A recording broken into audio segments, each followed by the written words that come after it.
Welcome to the Bucky Brooks Show. I am Bucky Brooks, and we are continuing to look back at the draft.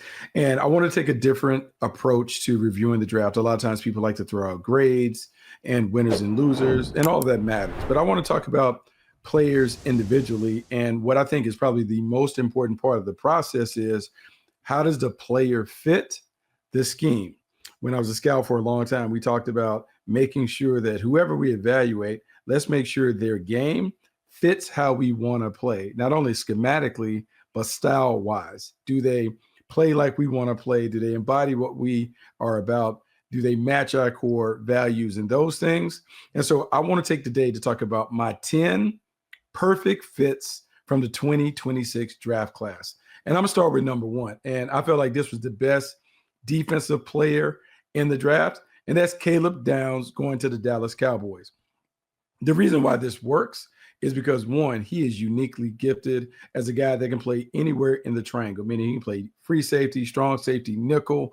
He can make a bunch of plays. He's a high IQ player, perfect traffic cop to have in the back end of the defense. And he steps in a Cowboys defense that is going to be vastly different under Christian Parker. This is a defense that is going to throw an umbrella over the top of the coverage. They're going to be a see ball, get ball defense, and they're going to use some unique tricks to be able to fool quarterbacks and to force them into turnovers. Well, some of the tricks are going to be the way they move the safeties, the way they spin the safeties down from right to left, left to right, from free to strong, strong to free, how they use the nickel. Caleb Downs is a guy that is perfect for all of that. If you go back and look at the way that he played, first at Alabama, then at Ohio State, they used him in a bunch of different roles. They blitzed him off the edge. They had him drop in the middle. He would play the deep half. That's exactly how the Dallas Cowboys want to operate, utilizing a variation of the Vic Fangio scheme. When I think about Dallas and why I believe Caleb Downs is probably going to be the defensive rookie of the year is because this team is always going to play in prime time. We're going to have a greater appreciation for his game because we see it all the time.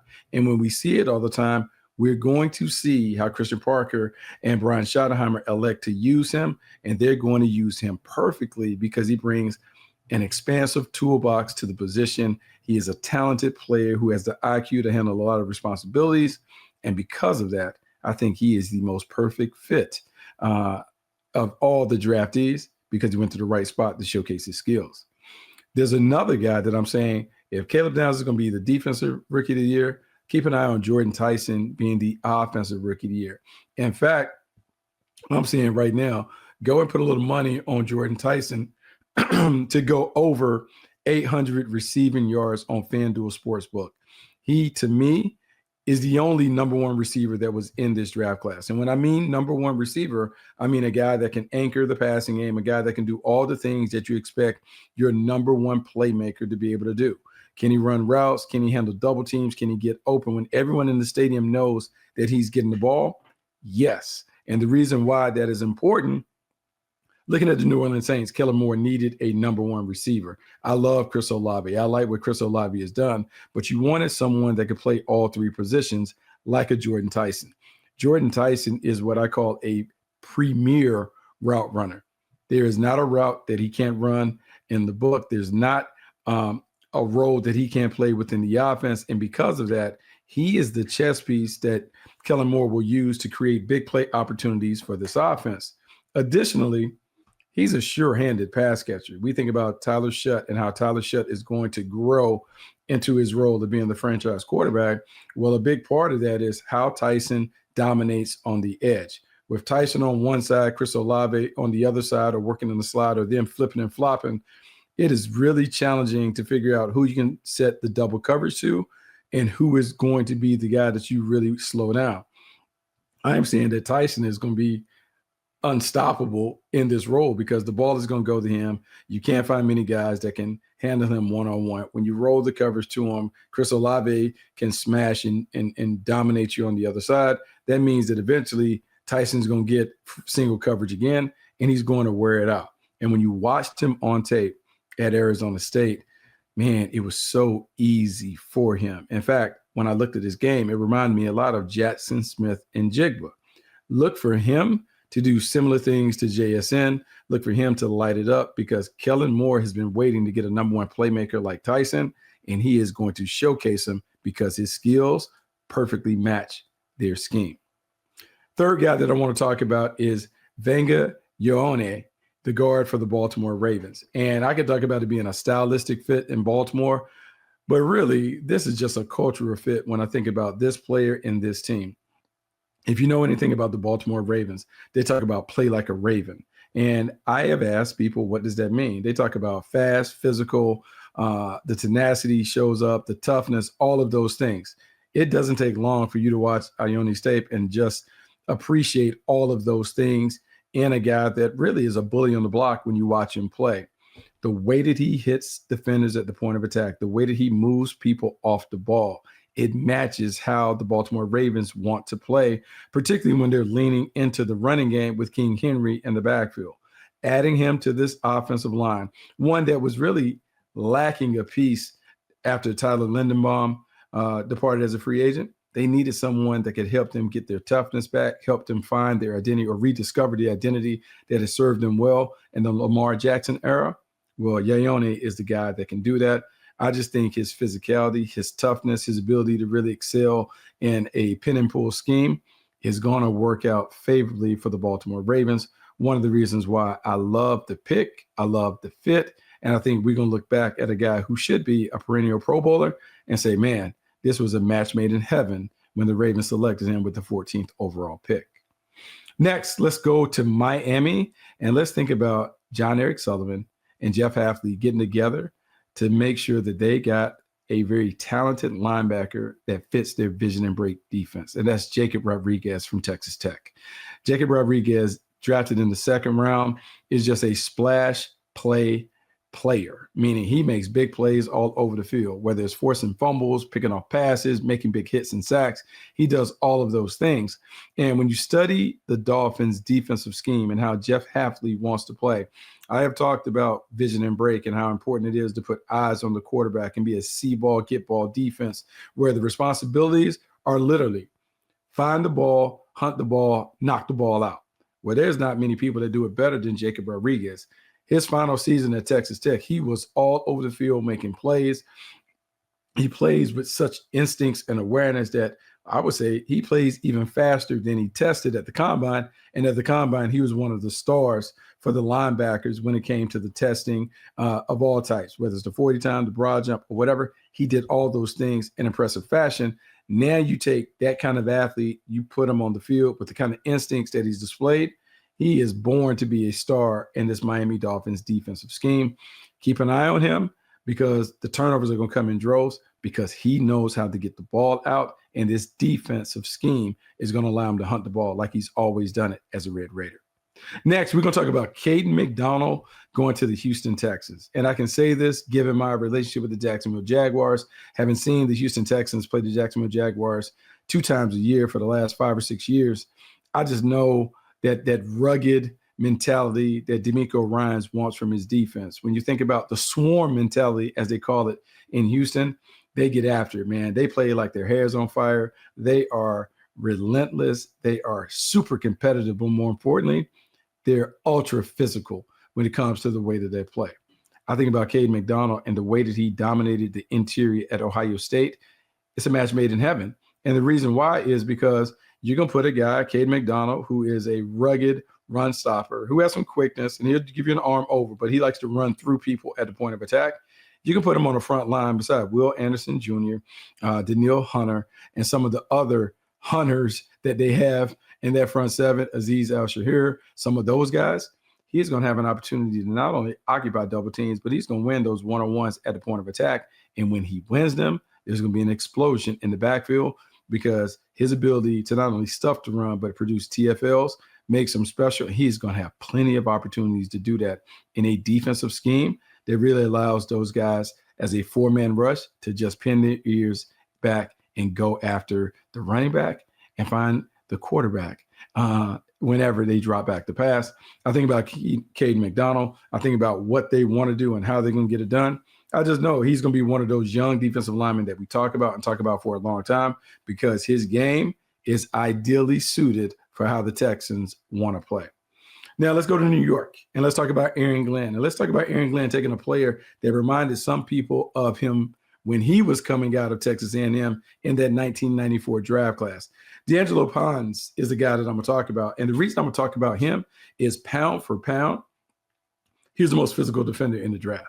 You talk about a guy that's barely 180 pounds, playing on the outside and being able to play it in impressive fashion because his instinct awareness showed up. But more importantly, the way that he hits, the way that he comes after, the way that he engages in the run game, he is not afraid to go after it. He pulls the trigger, he goes for it. And that shows up on perimeter runs, but it also shows up when he's one-on-one in coverage and he has to get a big wide receiver down. I just think about this defensive scheme that the Jets want to play with Aaron Glenn calling it. They're going to mix in a lot of man-to-man. They'll sprinkle in some zone, but you got to have some guys that can hold up and have the mindset that they're able to win their one-on-one battles.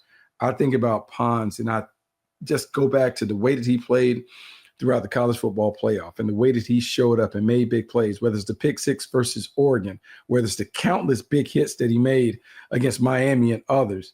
Man, this is a guy that is born to make plays on the perimeter. In this defense that Aaron Glenn is going to put together, where you talk about locking up, being physical, making sure you impose your will on your opponent for 60 minutes, D'Angelo Pons is the guy that I want to see. That's why he's on the list. Let's go to the Super Bowl champion Seattle Seahawks and their decision to take Bud Clark to add another chess piece to that secondary. Last season, we saw the Seattle Seahawks do some very creative things defensively, utilizing dime packages and putting a bunch of defenders, defensive backs on the field and having them kind of play hybrid roles. Safety, linebacker, corner, all these different things that they were mixing up the lineup with these, I would say, undersized light players that are just buzzing around like a bunch of gnats. They are adding another piece in Bud Clark. Bud Clark at TCU was a guy that played in the slot. He was a star defender, but he is a guy that can do all the things that we talk about at the safety spots. I talk about Caleb Downs being able to play in the triangle.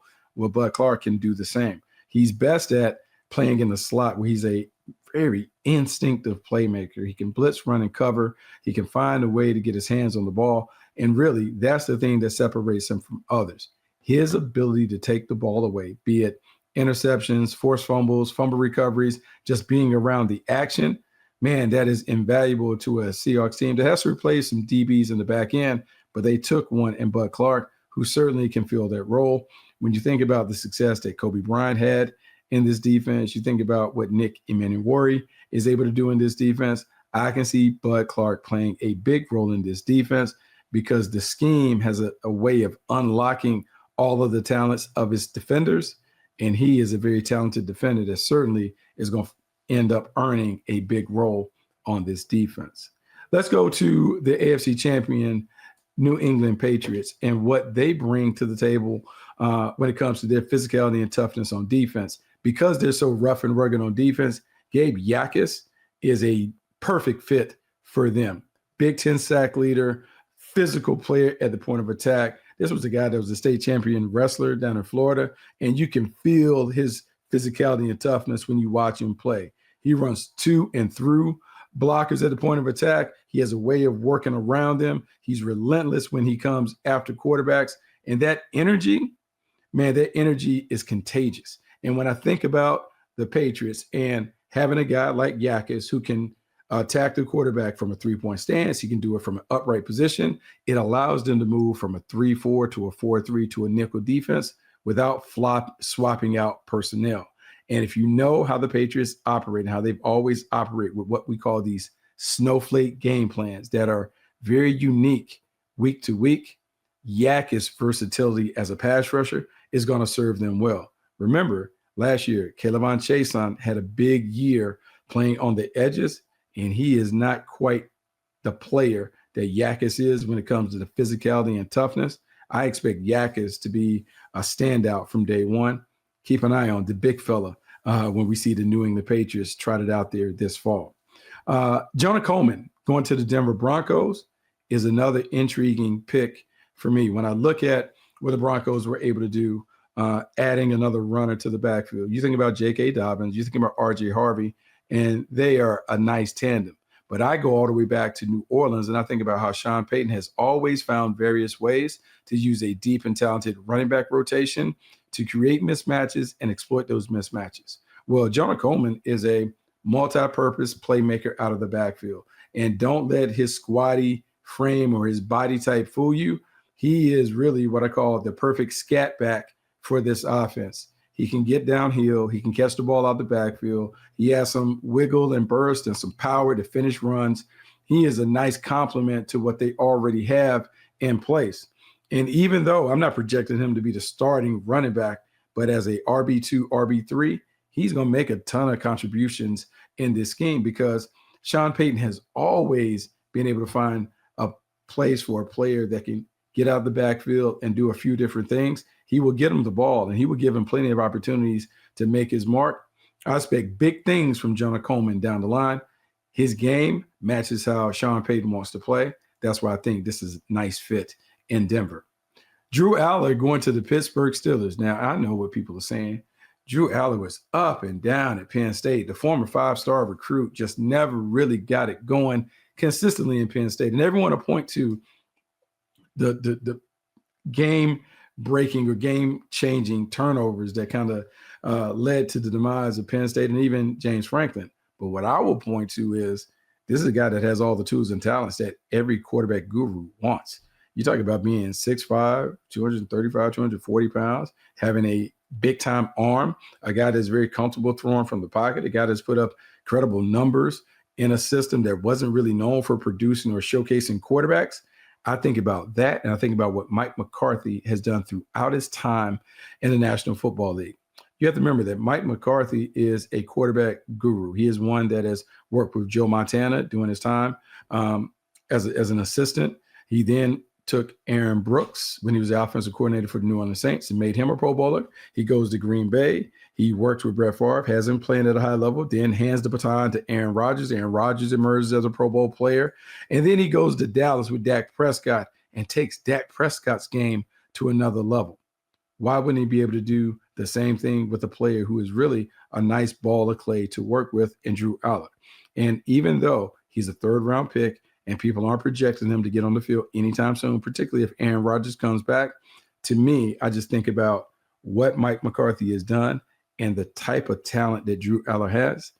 I just think that if Drew Aller could pick anywhere to go, this is the perfect pick. And because I have so much confidence in Mike McCarthy's ability to develop the quarterback, I am willing to roll and gamble on the Pittsburgh Steelers' new quarterback becoming a guy that eventually starts in this league and has success in this league because Mike McCarthy is going to teach him how to get it done.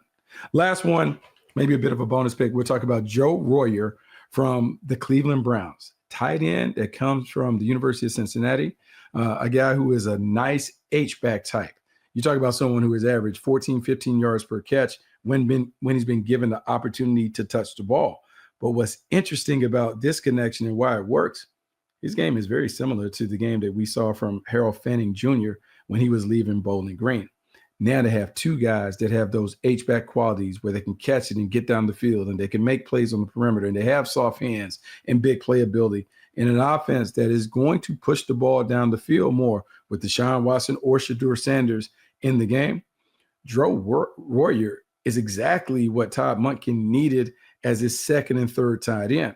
Because as we go to more multiple tight end sets with 2 and 3 tight ends on the field, you have to have some guys with some receiving skills to kind of create the chaos or the conundrum that makes defensive coordinators have to make hard decisions on whether to go nickel, base, dime to match up with that personnel. And because he is such a talented pass catcher to complement what Harold Fanning Jr. is, I expect a lot of balls to head in his direction as this team utilizes heavy formations to create big play opportunities in the passing game. Now, it's not ideal that Joe Royer doesn't step into a starting role given his draft status as a 5th-round pick. But what I will say is keep an eye on him. He is that sleeper that everyone is looking for in their fantasy lineups. Look for him to potentially have a big impact down the stretch as the Cleveland Browns expand their offense and use multiple tight ends to dictate the terms and find a way to cash in on those opportunities later in games. So there you have it. My top 10 perfect fits guys that I believe are going to have a tremendous amount of success in the offensive schemes that they're in, not offensive and defensive schemes that they're in. We talk about the most important part of the scouting business is fit and scheme.